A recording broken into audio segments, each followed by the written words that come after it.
Okay guys, kembali lagi ke Fifi Auto Channel. So hari ni kita nak update tentang kita punya projek drift car kita 180SX. So hari tu dah siap pasang semua, pomen dah siap semua dah. So hari tu kami dah test. Bila test tu, hari pertama test, dia punya piping intercooler tercabut. Dia jadi macam tak ada power, boost tak masuk. Rupa-rupanya bila check balik, piping intercooler tercabut. So bila kita dah dapat tahu benda tu, kita sambung balik piping intercooler. Test lagi sekali, wastegate pula tercabut. So kita bawa balik bengkel dulu, berkemas apa yang patut. Sebab hari tu masa waktu enjin tu wastegate dapat tak check kan. So tengok balik apa yang longgak, semua berkemas balik. So hari ni kita akan test sekali lagi. So pomen semua dah ada dekat sana, tinggal aku je yang nak pergi. So kita jumpa dekat sana lagi, kita update.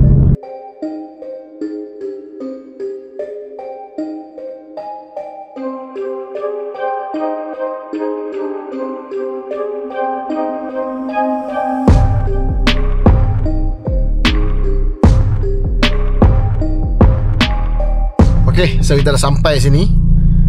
Pomen semua dah sampai dah. Tu dia, depa.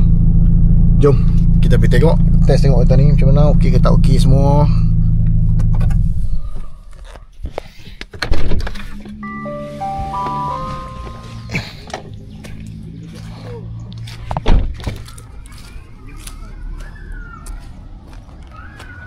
Tak ada orang, pomen dah sampai.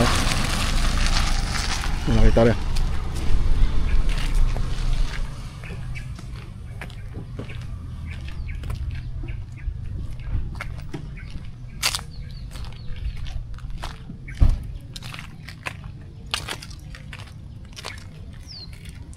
Ni habis.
Okay, settle test. So kereta semua boost semua cantik, masuk elok. Bu berapa daripada hang tengok? Tak dah tengok ha. Tengok aku tekan gambar aja. Tak rekam. Hang tak rekam. Siap dah, tinggal sikit-sikit benda nak kutip lagi. Lampu belakang dah order, bumper. So boleh settle wiring lah kot dah. Boleh settle dah kan. Baik wiring apa? Kalau tak apa hang boleh adjust seat tu pergi depan sikit je. Senang sikit bila nak boleh pegang jauh, gear tak sampai. Aku nak tarik dia payah tu, tak masuk gear tu. Aku lagi. Tak nak. Aku tekan kelas tu. Aduh. Itu lah panah ada kawan lah. Itulah panah ada kawan lah.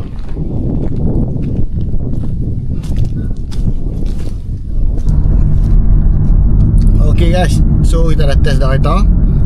So far semua okay, perform okay, gear okay, dia punya clutch okay, power pun okay. Cuma kita nak kena sesuaikan diri dengan kereta je lah. Sebab kereta ni macam baru lagi dengan aku, so nak kena sesuaikan diri je lah. Tak ada apa, cuma nanti ada practice run, kita akan pergi practice. Lepas tu kalau ada taxi run, kita akan pergi taxi run. Alright, so kita jumpa lagi di next vlog yang akan datang. Bye bye.